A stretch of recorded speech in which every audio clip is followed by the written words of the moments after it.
Hi friends, welcome back to Sangam Saviruchi cooking ಚಾನಲ್ಗೆ. ಇವತ್ತಿನ ರೆಸಿಪಿಯಲ್ಲಿ vegetable ದಾಲ್ ಸಾಂಬಾರ್ ಮಾಡಿ ತೋರಿಸ್ತಾ ಇದ್ದೀನಿ. ವಿಡಿಯೋನ ಎಲ್ಲೂ ಸ್ಕಿಪ್ ಮಾಡದೆ ಕೊನೆವರೆಗೂ ನೋಡಿ ಸಪೋರ್ಟ್ ಮಾಡಿ. ಫ್ರೆಂಡ್ಸ್, ಇಲ್ಲಿ ಸಾಂಬಾರ್ ಮಾಡಲಿಕ್ಕೆ ಅರ್ಧ ಕಪ್ಪು ತೊಗರಿಬೇಳೆ ತಗೊಂಡಿದ್ದೀನಿ. ಒಂದ್ಸಾರಿ ತೊಳಿತಾ ಇದ್ದೀನಿ.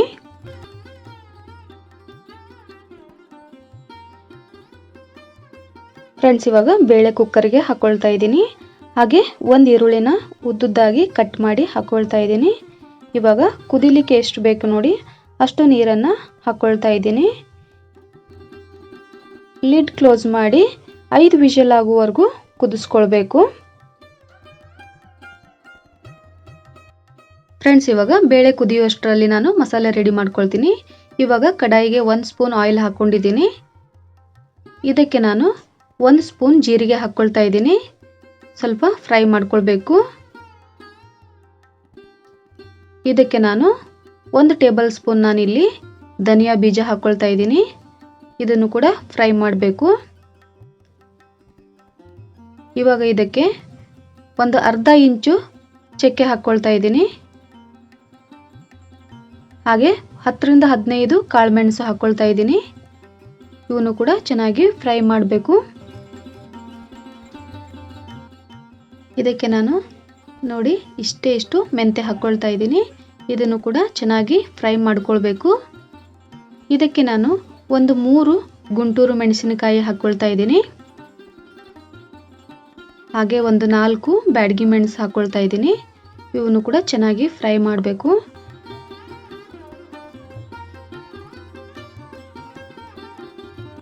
ಇವಾಗ ನಾನು 1 ಕಡ್ಡಿ ಕರಿಬೇವು ಹಾಕ್ಕೊಳ್ತಾ ಇದ್ದೀನಿ.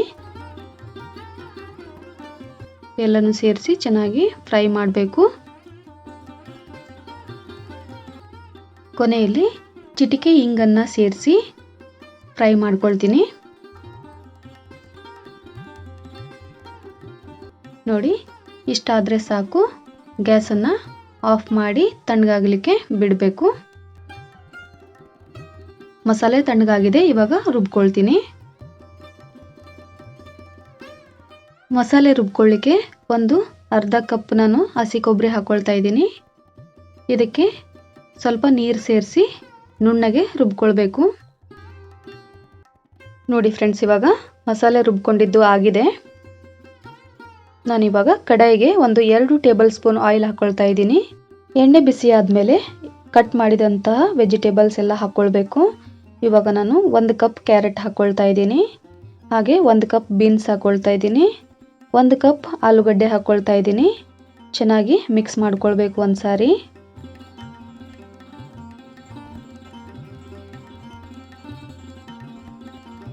ನೋಡಿ ಮಿಕ್ಸ್ ಮಾಡ್ಕೊಂಡಿದ್ದಾದ್ಮೇಲೆ 1 ಟೊಮೆಟೊ ಹಾಕ್ಕೊಳ್ತಾ ಇದ್ದೀನಿ.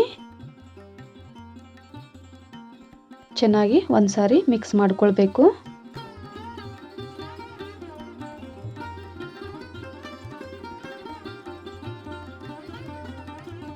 ನೋಡಿ ಇಷ್ಟು ಮಿಕ್ಸ್ ಮಾಡಿದ್ದು ಆದಮೇಲೆ ನಾನು ರುಚಿಗೆ ತಕ್ಕಷ್ಟು ಉಪ್ಪನ್ನು ಹಾಕ್ಕೊಳ್ತಾ ಇದ್ದೀನಿ.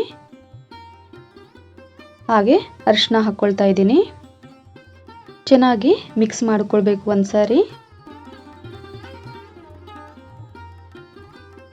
ವೆಜಿಟೇಬಲ್ ಬೇಯಿಸ್ಕೊಳ್ಳುವಾಗ ಲೋ ಟು ಮೀಡಿಯಂ ಫ್ಲೇಮಲ್ಲಿ ಬೇಯಿಸ್ಕೊಳ್ಳಿ. ಇವಾಗ ಲಿಡ್ ಕ್ಲೋಸ್ ಮಾಡಿ ಒಂದು 10 ನಿಮಿಷ ಬೇಯಿಸ್ಕೊಳ್ತೀನಿ. ನೋಡಿ ಬೇಳೆ ಕೂಡ ಚೆನ್ನಾಗಿ ಬೆಂದಿದೆ.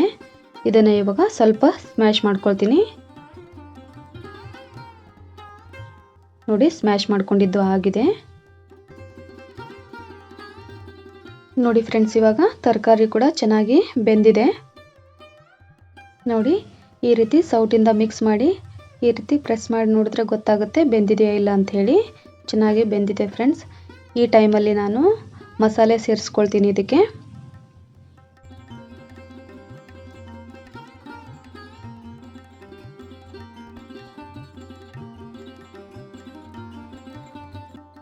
ಇದೇ ಜಾರಿಗೆ ಸ್ವಲ್ಪ ನೀರನ್ನು ಹಾಕಿ ಆ ನೀರನ್ನು ಸಾಂಬಾರಿಗೆ ಹಾಕ್ಕೊಳ್ತೀನಿ.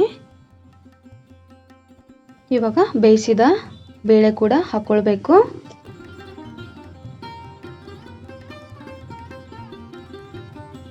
ಈ ಟೈಮಲ್ಲಿ ಸ್ವಲ್ಪ ಹುಣಸೆ ರಸ ಹಾಕ್ಕೊಳ್ತಾ ಇದ್ದೀನಿ.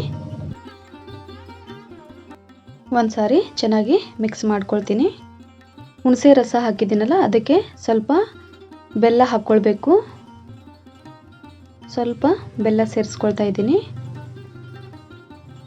ಬೆಲ್ಲ ಹಾಕಿ ಮಿಕ್ಸ್ ಮಾಡಿ ಇದೇ ಟೈಮಲ್ಲಿ ನಿಮಗೆ ಎಷ್ಟು ನೀರು ಬೇಕು ನೋಡಿ ಅಷ್ಟು ನೀರನ್ನು ಇವಾಗ ಸೇರಿಸ್ಕೊಳ್ಬೇಕು.